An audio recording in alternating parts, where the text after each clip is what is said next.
Margie Atkins, a woman described as inspirational, competitive, and filled with a loving heart.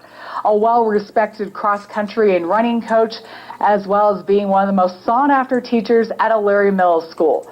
After being diagnosed with an aggressive brain tumor in February, Atkins took her final breath on November 6th at just 57 years old. While she's not physically with us, her legacy lives on.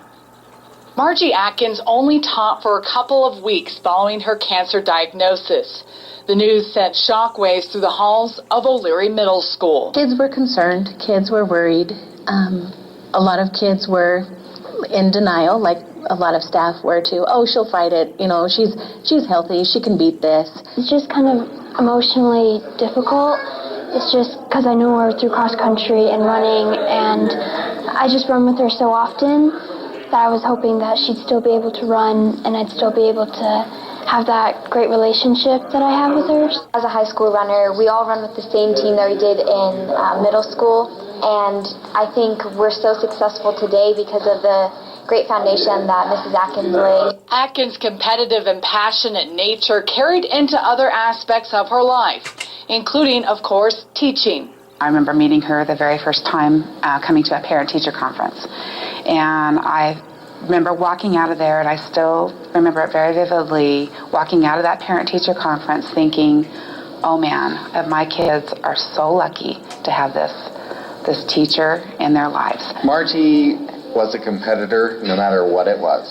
So one of the ways she inspired her kids to bring in money, bring in food for the community, was she would challenge them that if they brought in so much, she would dress up.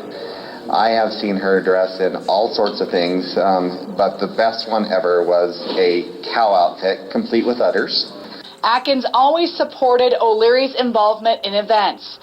She would encourage those kids, and they would bring in so much money, and she was there on the track for relay. She was an incredible supporter. Did fundraisers and crazy things in their prime time. She always did something to inspire the kids to kind of go above and beyond. Then, of course, there's running. Some of her special moments were forcing Griselda Escobedo to join her in a marathon. Her can-do attitude impressed everyone, including completing the track resurfacing project at O'Leary. It needed resurfaced. We haven't had a track meet here for many years. We've had to go to the high school. We were thinking she was so instrumental in getting the track resurfaced, and so we thought what an honor it would be to name the track after her. A day before her passing, I told her we were working on that, and that's the happiest I've seen her since her diagnosis. When Margie found out the news, she couldn't speak. Instead, smiled from ear to ear. The decision to name O'Leary's track after Margie will take place at an upcoming school board meeting. Margie's memorial service will be held Saturday morning at 11 at the First Presbyterian Church in Twin Falls, immediately followed by a celebration of life at O'Leary Middle School.